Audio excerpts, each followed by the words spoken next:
Okay, well, hey, welcome everybody to CDW's educational workshop. This one is real exciting. We are, excited to have today two great speakers. One of them from CDW, our very own Chris Gordon, who will be kicking things off here in just a little bit. We also have Eric Schwartz from ServiceNow joining us as we take a look at what is coming with Rome and what CDW and ServiceNow have collaborated on. What are our top 5 new features? A spoiler alert on this. At the end, we're also going to share some outside the 5, some ones that didn't make that top 5 list, but are worth just kind of putting it out there for you. So let's take a quick look at our agenda, and we'll get things started. So I've got a couple of housekeeping items that I'll share with you here. Then we'll get right into it. I'll turn the reins over to Chris, who will start talking about the top 5. And we're going to have Eric do some things as well, including showing us some stuff live. And we've got a couple of neat things towards the very end in terms of wrap up. From a housekeeping perspective, if you have questions, there's a Q&A section on the right side of your screen. Please add questions as you get them. At a minimum, we're going to take a look at them towards the latter part of the session and answer as many as we can. But if we can infuse some of them right in line with our presentation, I might interrupt the speaker and say, hey, got a great question, and we'll do it right there. So the Q&A tab is where you put questions. So let's go ahead and get going. One more note before I turn it over to Chris is this is part of a series. So CDW has put together this free educational workshop series.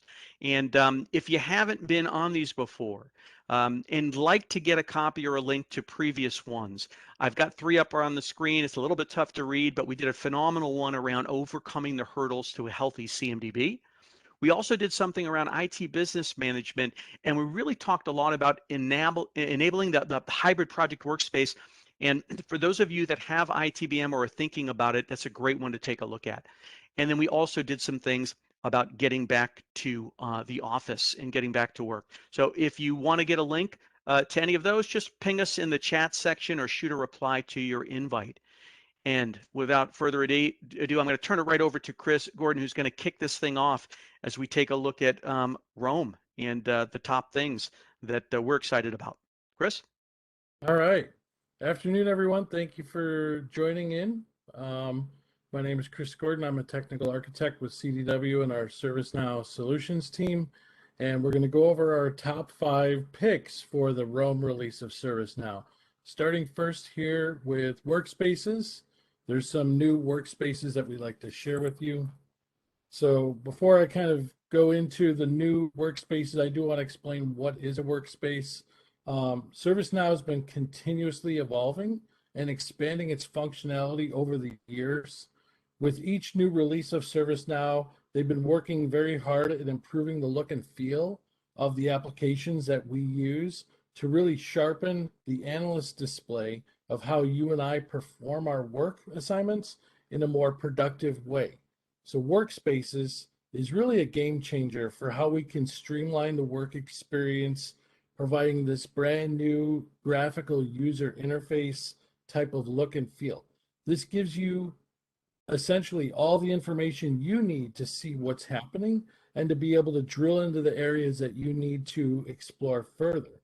So there's many workspaces that are already available across the various applications. And with each new release that ServiceNow comes out with, they keep adding new workspace designs. So if you've not already jumped into using the new workspace look and feel of the new UI, I'd urge you to kind of check it out. So this is kind of a look and feel of what's called the agent workspace.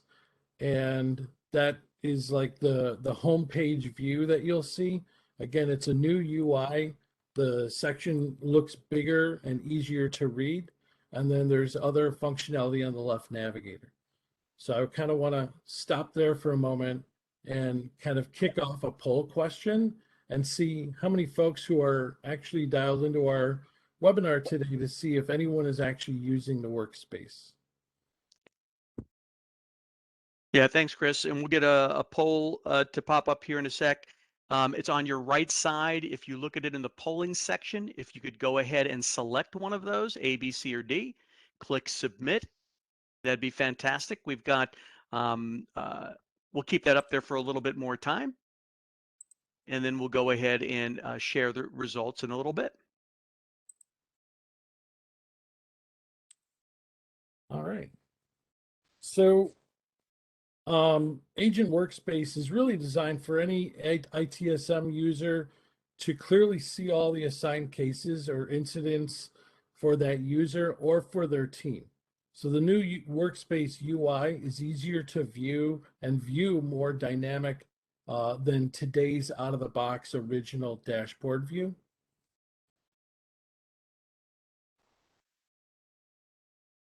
So we look at the new Rome release that comes out. Oh, and it looks like we've got some polling results here.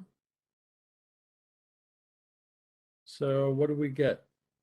Yeah, Chris, looks pretty well balanced across the four main choices.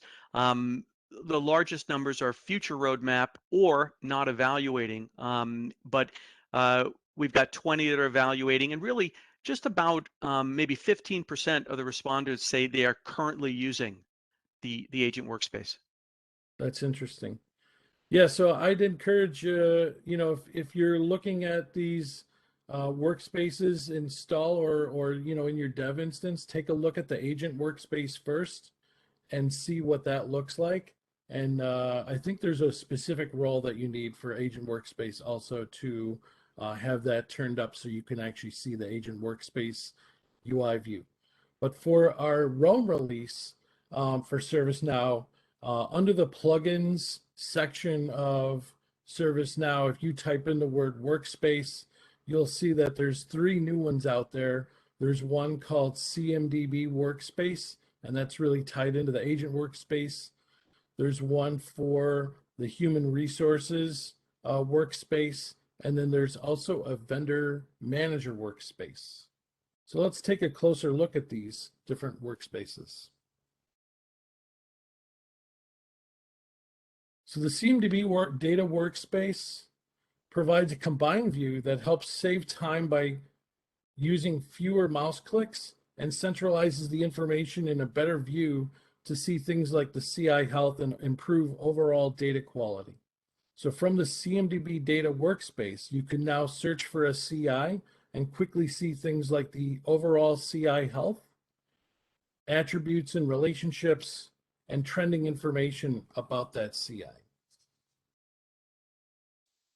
From the ITSM Agent Workspace view, if you look in this screenshot on the left side, you'll see that there's a list view of Agent Workspace, and there's a new section in the Agent Workspace called CMDB. This CMDB view allows agents to quickly search the CI classes and find the CI information that they're looking for. From there, the agent can select the CI record to learn more details or to take action. So in this screenshot, you'll see we've got SAP Enterprise Services being selected. So now they're going to go drill into that data record. So when they drill into the SAP Enterprise Services data record, you can see that it's got a new display that's easy to view and contains useful data. This view allows the agent to see things like the CI health, relationship information, and even a recent timeline of that CI over the last couple of weeks.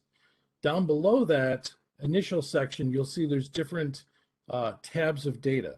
So there's a detail section, links associated to changes, incidents, tasks, related services, and then there's also options to see related available templates, attachments, and so on. And then you can look at multiple tabs of data in that view too, so you can see that we're looking at different things there. So then if I drill into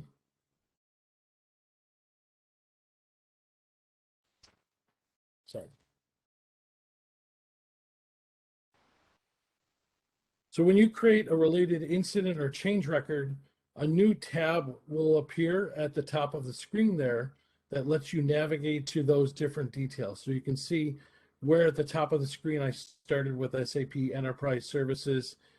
There was an associated incident, and then I created a related change, and you could see at the top of the screen those different tabs, and then I can select those tabs and drill into the details of that emergency change record or the related incident record. And again, it's got that new look and feel to it. So next up, we have the Human Resources or HR Agent Workspace in the Rome release. One interesting thing to mention here is that with these new releases, ServiceNow is doing a great job of enabling the plugin configurations, making it easier to install and configure. So what you're looking at here is there is kind of a new wizard approach or guided setup that nicely outlines the tasks of how to configure and set up these new workspace plugins. And so you can, where you can select different options from the workspace view here, such as the branding and theming is a task that you would set up, and the different tab settings. So you can see on the left side is the wizard. It shows me how many tasks I've completed in doing my initial setup. Pretty cool looking.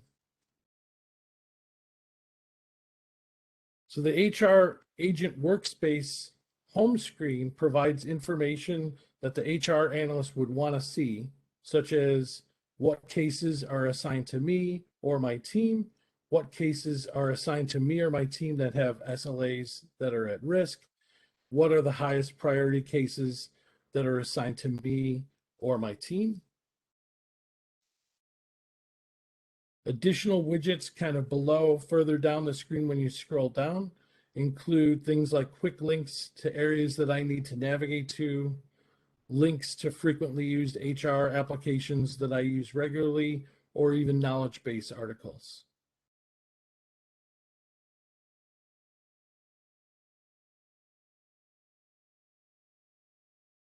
If you prefer using kind of the original ServiceNow console, the navigation side panel of the ServiceNow console, these agent workspaces or these different workspaces include the list icon, so you can drill into the different various lists that are available for that application. So if you look here in the screenshot, I've got open unassigned queue of different HR cases that are out there, or I can click on another link and see cases that are assigned just to me. So again, that's on the far left side, that list icon. You can drill into the different lists, and you can even create your own custom lists and personalize it the way you want to see it on the My Lists tab. So then when you drill into one of those records, again, you're going to see the record details. The record details in the workspace view provides a cleaner and more organized display that makes it easy for the HR analyst to see details, be able to update their status, click on the different tabs that you see there to find more information. And at the top of the screen, you can see that the HR analyst can open multiple cases and see them in different tabs at the top of the screen. So they can work multiple cases throughout their day and have access to them at the top of the screen.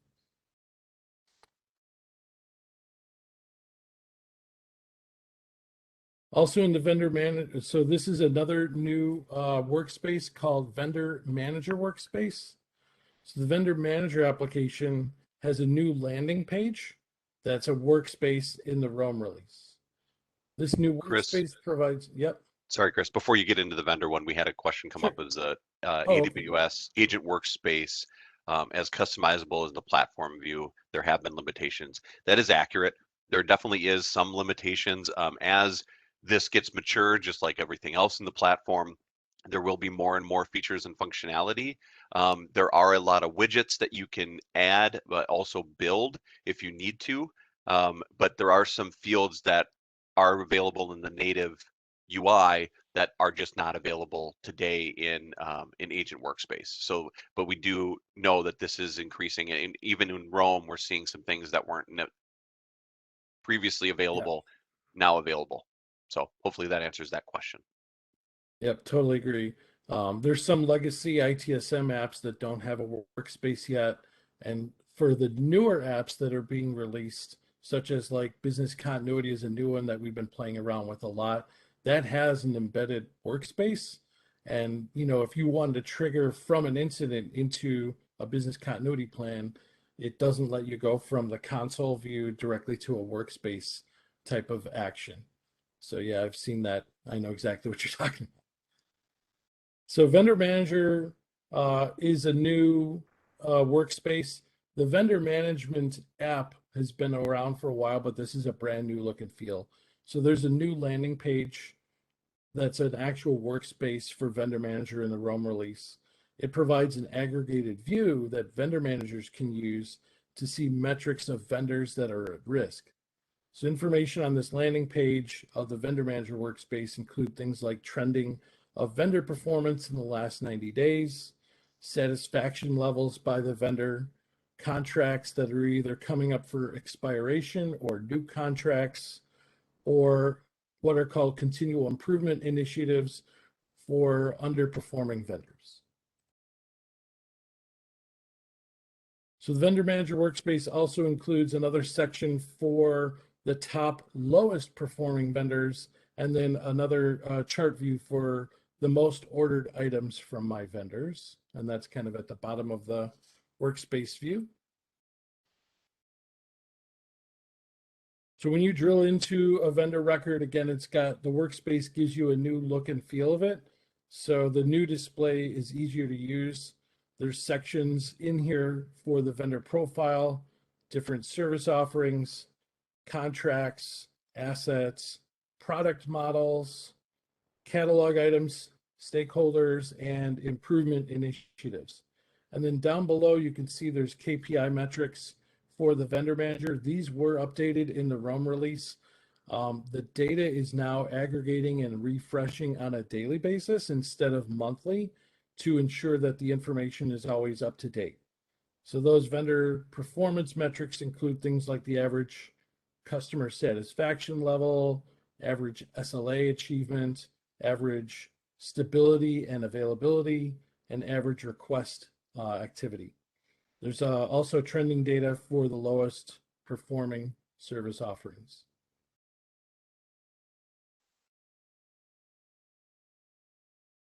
For low performing vendors, you can create a new improvement initiative. So from that vendor record, you can initiate the creation of a new improvement initiative, fill that record out from the vendor record and relate it and add it to it, and then track the percentage of completion of that information as you're filling it out with the associated phases. There's goals, there's benefits, and then the impacted KPIs or key performance indicators. Those are all things you would fill out in the improvement initiative record. All right, so next up, we're going to talk about other new things in the Rome release around what are called playbooks. Think of playbooks as, hey, we've written a standard operating procedure or SOP, and we want to kind of have a consistent process for people to follow the steps that we've outlined. So there is a new way of creating your own playbooks. ServiceNow is starting to define best practice playbooks for different application modules. So in Rome release, we have for customer service management and software asset management. So the customer service management playbooks, there's some new ones that are available. If you go into the plugins section of ServiceNow and do a search on case playbook, you're going to find 3 new plugins available for the use cases of customer complaints, onboarding, and product support.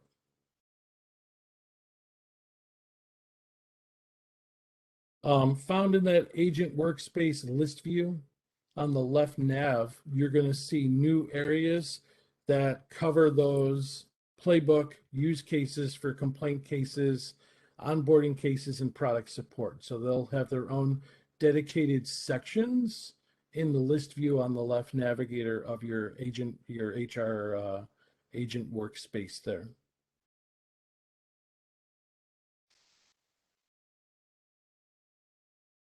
When you drill into a case record from that agent workspace, you can see different tabs. Again, it's got that new look and feel. So you've got new information in there, including the case details, SLAs, tasks that you can set up, monitoring of email, activity notes, and knowledge search. You can also update the record and take action from the UI action buttons, such as escalating the case. And I believe a new feature in Rome that you can do is performing contextual searching from inside the case record, similar to like what you can do in an incident record and do searching of a knowledge base for contextual search as you're typing in things. It's going to do the contextual search.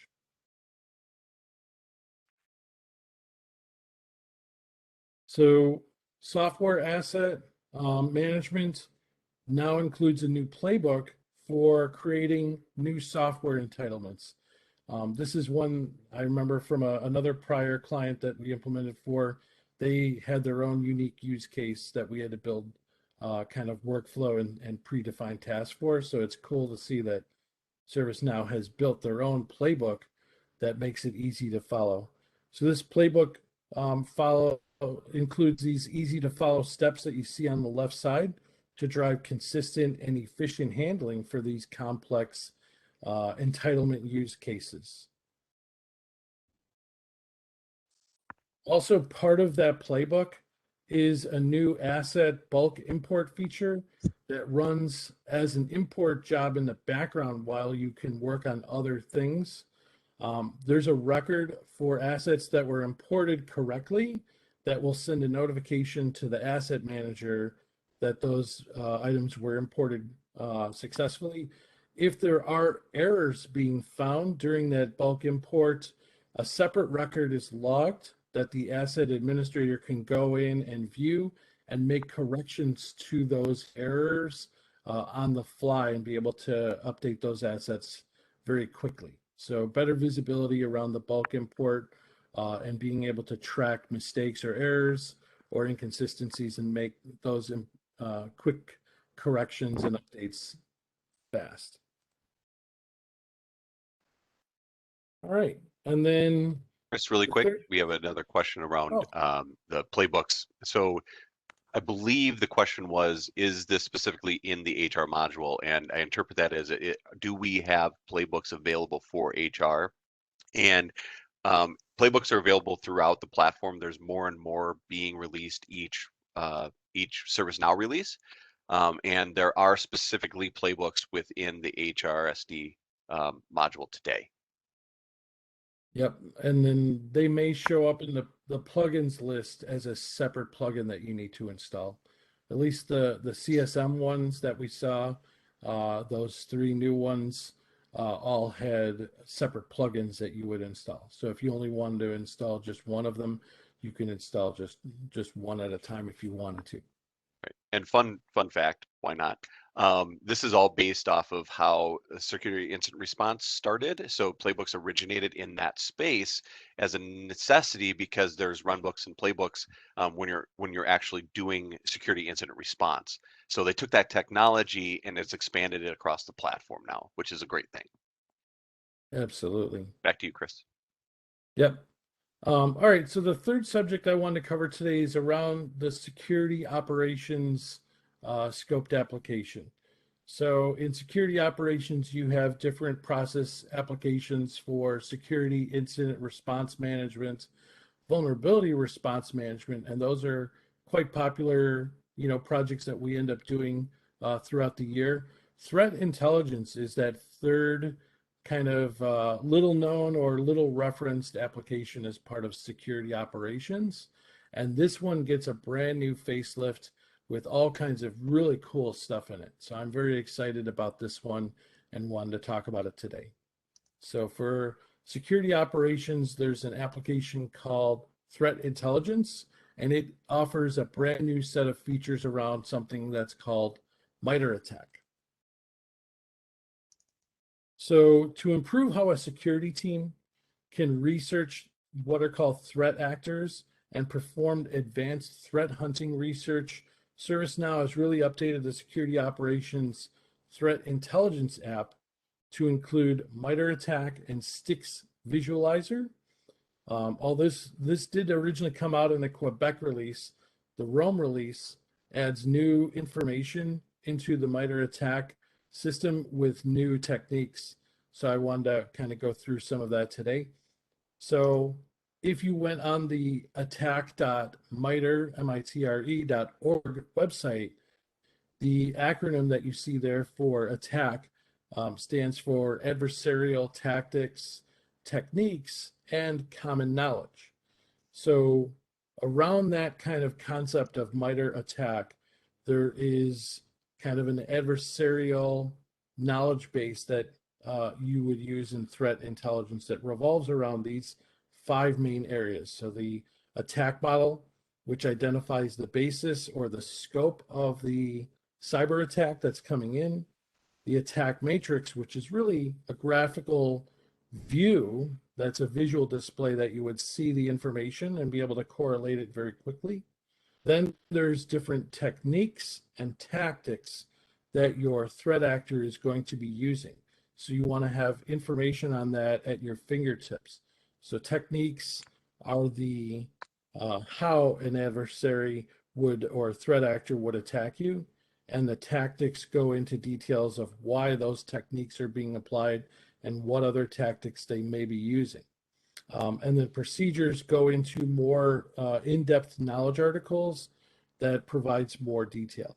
And again, this is designed so that instead of being a highly reactive security team, you're now doing more threat hunting and adversarial understanding to start building reference materials that you can research and know what kind of threat actors are out there, what techniques they use, and then when you recognize a certain type of technique being used, you can see what other techniques or methods that you're using so you can stay ahead of what they're trying to do next.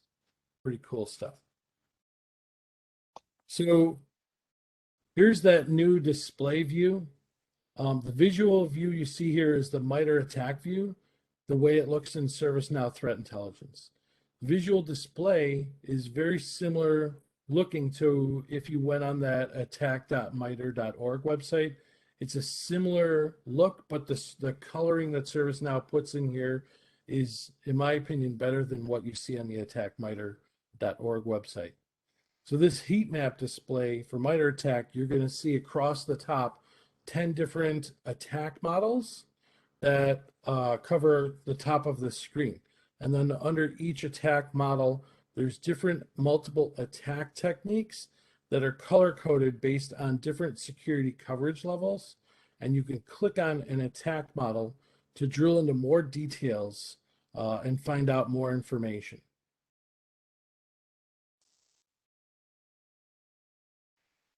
So this is the STIX visualizer that is in the threat intelligence system too. And STIX, S-T-I-X, is an acronym that stands for Structured Threat Information Expression. And it's kind of like a language or a methodology approach that is used around cyber threat intelligence.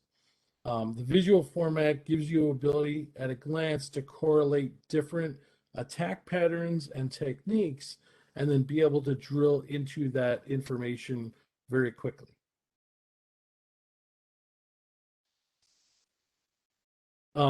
Threat articles are documented so that it provides more information about the attack pattern, the techniques, and other information that you can do research on.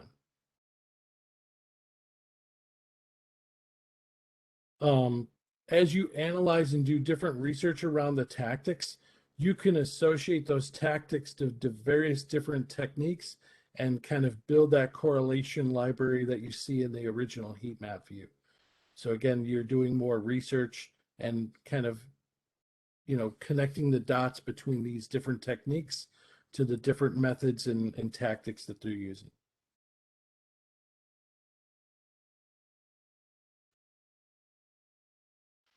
So I think we're up to the next section here. Thank you for joining and listening to our webinar today. I'd like to now hand off the presenter mode over to our friend Eric Schwartz, a ServiceNow advisory solution consultant. Yeah, good afternoon, everyone. Good morning, if it's not afternoon by wherever you are. I'm Eric Schwartz, solution consultant here for ServiceNow. I support CDW. Happy to be here. Hopefully, I have some good content for you today. And if not, I'm sure that CDW will send you a survey where you can complain. So, Eric, Eric, we already got a question for you though.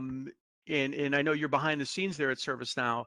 Is it true that the Rome release was not built in a day? you know what? I don't think it was. I think it was built in quite more than a day. So unfortunately, or Yeah. fortunately, I guess it goes along with the old sayings there. So Yeah, I think I leave my video off for bad jokes. But go ahead, Eric. Delighted to have you here. Thanks so much for the support you've given us over the last couple of years. And today, excited to see your thoughts on Cloud Insights. And I know you've got some other stuff you're going to be covering. So great to have you here. yeah, thank you very much. So the two things that I'm going to be talking about today are actually um, extensions of existing capabilities within ServiceNow. And they're both actually available through the ServiceNow store. The first one of which I'm going to be talking about is Cloud Insights. And this is not something that launched with Rome, but it's been significantly enhanced with Rome. So let's talk a little bit about that.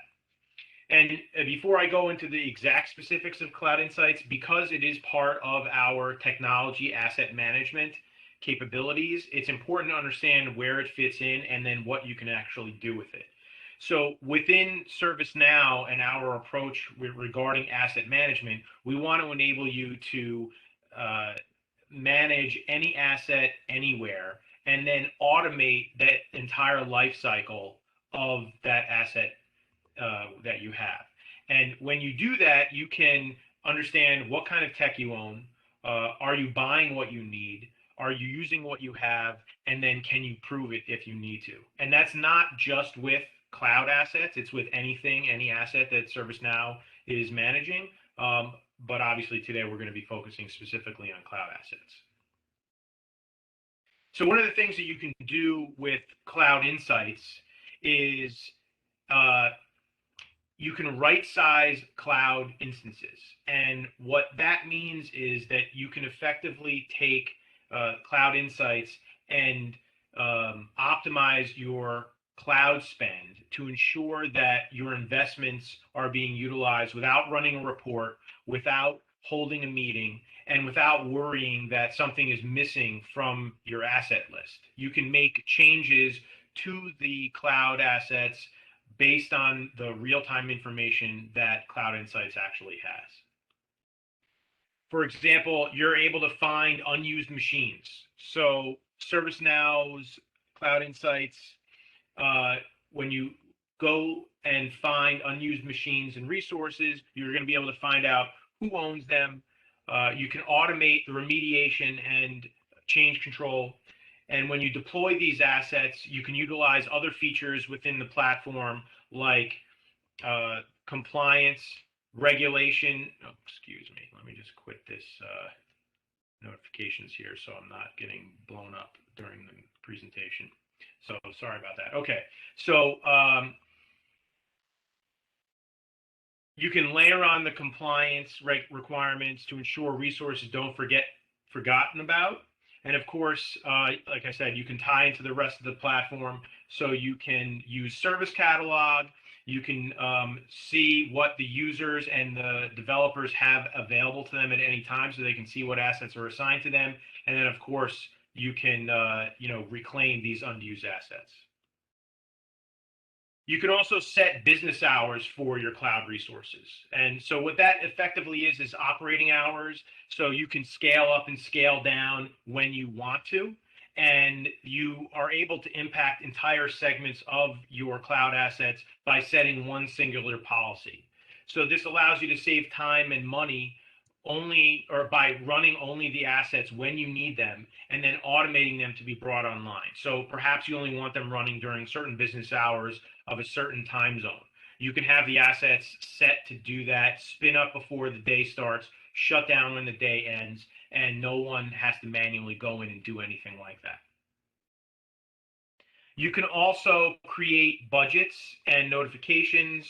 So when you're building the budgets, you can use those budgets to forecast utilization, and then you can set alerts or approvals to either acknowledge the use or potentially even reclaim the use of those assets just based on spending. And as I mentioned, Cloud Insights being part of our bigger picture of asset management, it is available within our software asset management, otherwise known as SAM enterprise license. And as an example of having all of this work together, you can see this screenshot here. It's of our cloud spend dashboard. It's showing all of your software as a service asset, infrastructure as a service asset, and platform as a service asset utilization and budget. So you can see how much you're spending, your potential savings, so you can make recommendations to you based on what all of the different features that I just mentioned are, finding those unused resources and the different changes and savings that you've had over the course of time. And it's able to make those recommendations right here in the dashboard, all in real time. Another new thing is being able to bring your own license. And what that means is, what you can do is you gain visibility into both on-premises and cloud assets from the same vendor. So in this release, we support Windows and SQL Server licensing, AWS and Azure. And what you can do is basically you can compare your on-premise utilization with your cloud utilization from the same vendor. And then you can actually run some tabulations is to determine if you were to reclaim some of the stuff from the cloud and bring it on premise, or you were to use the on premise and put it into the cloud, or perhaps if you were to you can look at the assets that you have deployed in both and see if you have duplication of your resources. So you can do that now with Cloud Insights. And as I mentioned, Cloud Insights is a ServiceNow store release. So if you have SAM Enterprise, you have entitlement to Cloud Insights, you can go onto the ServiceNow store, you can find the Cloud Insights, and then you can download and install the different components of Cloud Insights within the ServiceNow store as you need it. And Eric, this used to be given with ITOM, right? Now it's switched over to the SAM side of the house. That's right. It's now a component of SAM, and it was a feature of ITOM, an extension of that, but it now lives within SAM and entitlement within SAM Enterprise. Great, thanks. Yeah, no problem. Good question. So it being a store release, it actually enables us to do a few things. So you'll notice here that there are a couple of different dates, one being May, one being September in Rome. So it allows us to release in and out of band of major platform releases. And you can see like the tagging categories was released in May, and some of the other features like budgeting and our Oracle capabilities were released this month with Rome. And that means we can continue to provide capability and new license capability, new platform capability to Cloud Insights without having to upgrade the whole platform. And lastly, just regarding the overall strategy here, like I said, cloud asset management is just one component of our full set of workflows to manage all of your software, hardware, and cloud assets, along with application portfolio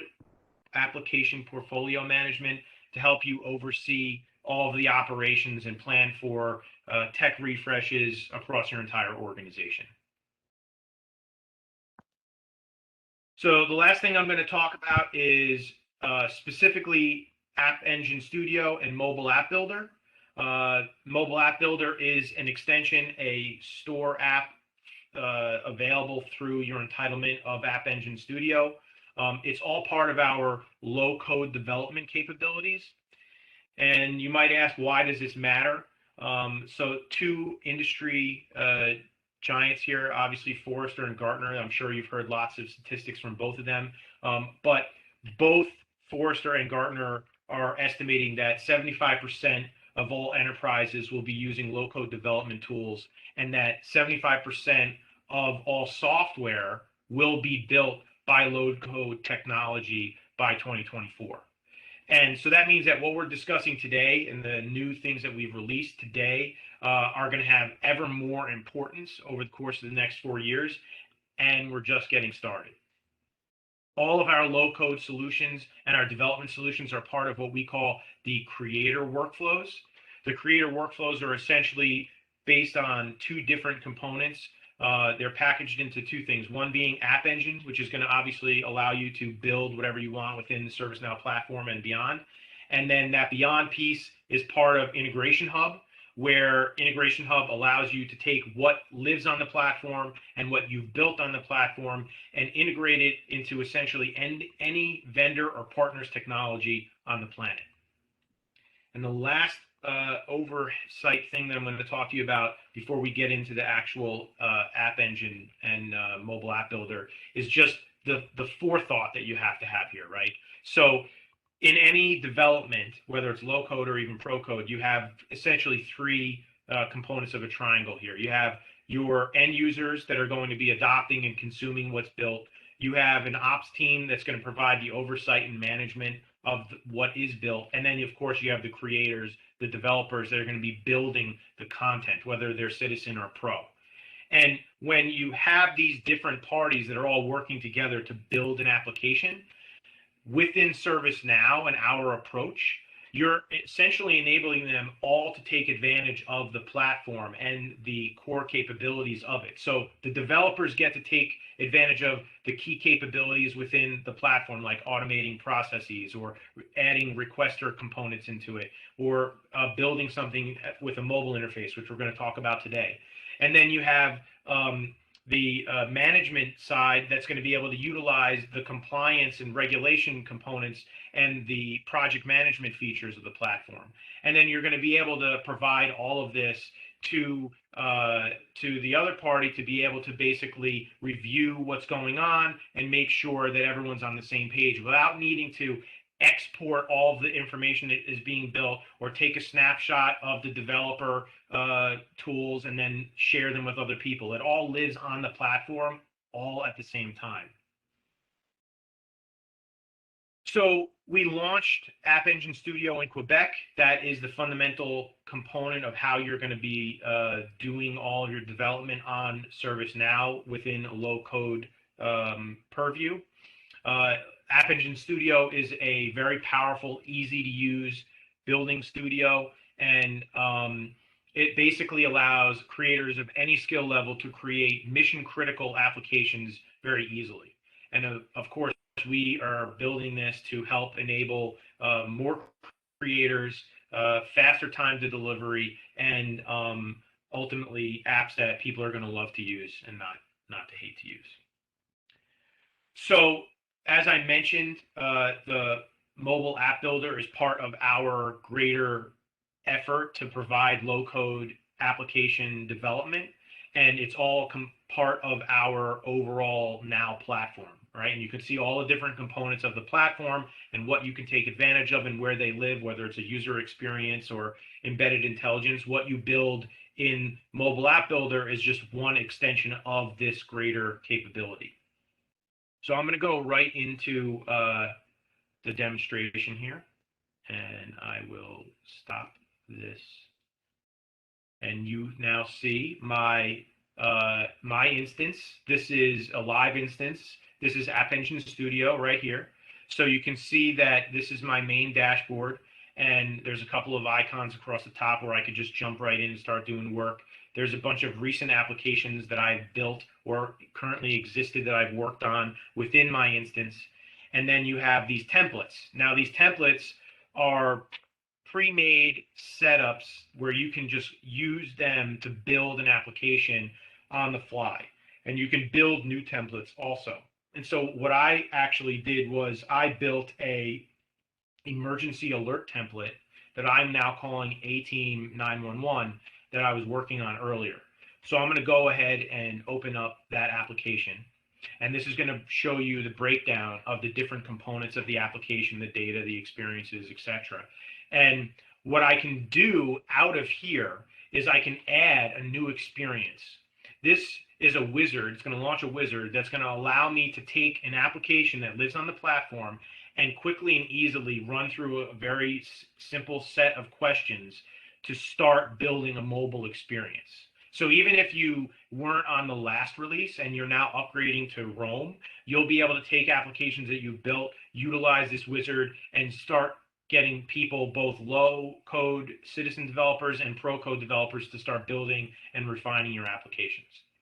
So in this case, we're using the app that I built. I get to choose which app I want this to live in, this experience. This is going to be Now Mobile. The Now Agent app is the app where the agents work in the system, and Now Mobile is available to anybody. Also, actually, I forgot to mention, one of the things that is new in Rome 2 is that we have now opened the ability for you to build a app within ServiceNow and then release it via the global app stores, regardless of platform, whether it's iOS or Google Play. So you can build an app here, completely repackage and reskin it, and then put it out for the public use. So here we're going to go ahead. I told you this is my 911 app, so we're going to say emergency calls. We're going to say this is an admin role, and again, obviously you can do whatever you want for this particular component. We're going to add this screen. We're going to do a list. If we did mobile web, it's just going to be a mobile web browser. And this is the, you can pick a table for the data that we're going to put in this part of the app. So what I'm going to do here is I'm just going to pick something like change task, and it has a bunch of data in it. For the purposes of the demo, it doesn't matter what the data is. But so then I'm going to go through here. This is what it's going to look like in the mobile app. I'm going to go ahead and change this and call it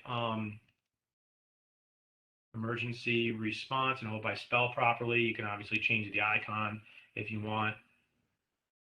And then I'm going to go ahead and click continue. You've now gone through it. I'm done adding screens. It's going to go through a couple of steps. It's going to create what I just built and turn it into an app. And then I can go ahead right from here and build it in Mobile App Builder. So when I do that, it's going to launch Mobile App Builder. The experience that I built is emergency calls. And while that's loading, I can go back here and you can see now emergency calls is one of the mobile experiences that I built for my app. I also have this emergency alert portal config is a now experience. And then I have a couple of forms and some other things that are listed here. So I'm going to go back to the mobile experience, and you can see that this is now the mobile app builder main interface. On the left-hand side, I have a hierarchy of information where I can go through and especially if this was a more complicated app, I would have a lot more here that I could quickly navigate between. In the center is where I'm actually going to be making the edits. And on the right-hand side, I have this this UI of what the mobile app looks like. Now, this mobile app builder has been built specifically to be easy to use, but also to take advantage of more core capabilities within the platform. So you're going to see more feature parity between what lives in the desktop web experience and the mobile experience. It's not going to be 100%. Some things won't translate, but it is more available than ever before. And I'm just going to show you a couple of quick highlights here to showcase what Mobile App Builder allows you to do and how easy it is. But just a couple of examples here, right? So here's the title of my launcher screen, emergency calls. When I make an edit on it and then navigate away from it, you see this orange dot here. So that immediately means that this is a edited component of my mobile app. And I can see that. So as I start working, if I start making additional changes, it's going to keep marking the things that I change on the left-hand navigation pane. And that's going to make it really easy as my application gets more and more complicated. It's going to make it a lot easier for me to bounce between the things that I've edited. So when I do go ahead and actually save it, I'll know what's been saved and what's new.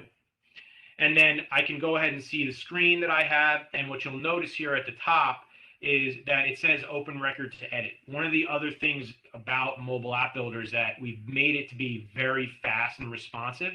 And that means that the more complicated components of the application won't be preloaded. That means that you only need to edit what you want to edit and load what you're editing into view. So I'm going to go ahead and click on this. This is going to open up. I'm going to leave I don't care about the changes that I was making. This is going to open up the emergency calls to emergency response portion of my app. And you can see there's a whole bunch more here that I can bounce around in. And I can go ahead and look at the individual data items. So this is actually going back to the table, like I had picked the change task table. And if I wanted to, in right here, I can choose which conditions I want the data that's being displayed in the mobile app to have. So I could say that I want it to be active, is equal or true, and then I can go ahead and save this. And that's going to immediately change the data that's being displayed in my mobile app on the fly. And you know, you're able to make changes. I can go ahead. I already clicked save. So you can see that the orange boxes are still, or the orange circles, excuse me, are still here. And the last thing I'm going to show you is the cards. So another component of an extension of App Engine Studio and Mobile App Builder is Mobile Card Builder. Mobile Card Builder allows you to have fine-grained control, UI building capability within App Engine Studio. So I could go ahead and click on this. It would load Mobile Card Builder, and it would allow me to make very finite changes to how this particular emergency response list card is. And like I said, we could have a whole session just on how to build a mobile app. But the key takeaway here is that this is a new, very enhanced, easy to use capability of building mobile apps, and we hope you can take advantage of it. So I'm going to stop sharing. I'm going to give Chris back the ball. I'm going to attempt to do that anyway. And, thanks, Eric. Appreciate the time. Hopefully I didn't go over. No, you're good, Eric. Thanks so much for all of that. And yeah, we got a couple of quick things we're going to wrap up with as Chris gets the ball back here. You know, first off, as I promised, you know, we chose these 5 to share today, but we did have some runner-ups. So wanted to share those with you as well. I'll kind of give us a head start to that. You know, as we look to shift the screen back. And feel free to comment on any of these, Eric, as I go. So runners up to the top 5: hardware asset management, merchandise authorization. So that was up there. So for anyone interested in HAM, absolutely that's an area you want to take a look at. The mobile experience, specifically asset reservation and mobile onboarding, some great new things there. And then on the human resources service management side, the employee journey. And I've been looking at some of that as well. I was actually in a recent meeting with the lead on our HR team here, Molly Rogers, and learning more about the employee journey management, which is real interesting. And then field service management, especially around dispatch workspace, and getting timesheets you know, added to kind of that mobile piece. So we wanted to share those with you just in case you've got some needs in those areas as you look ahead to Rome and planning your own upgrade. You know, those are some things you may want to focus on in terms of strong ROI. And you know, just to put a bow on this afternoon session or this morning, depending upon where you are, I'll kind of wrap up with a couple of takeaways from our side.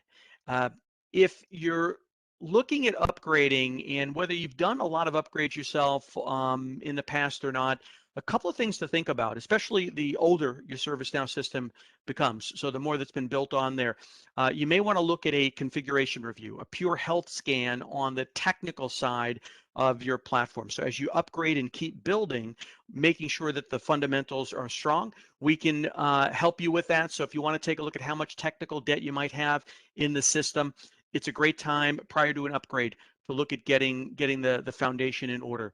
And on a larger note, right, we're talking about additional functionality and enhancement. So part of your continuous improvement roadmap in driving more ROI.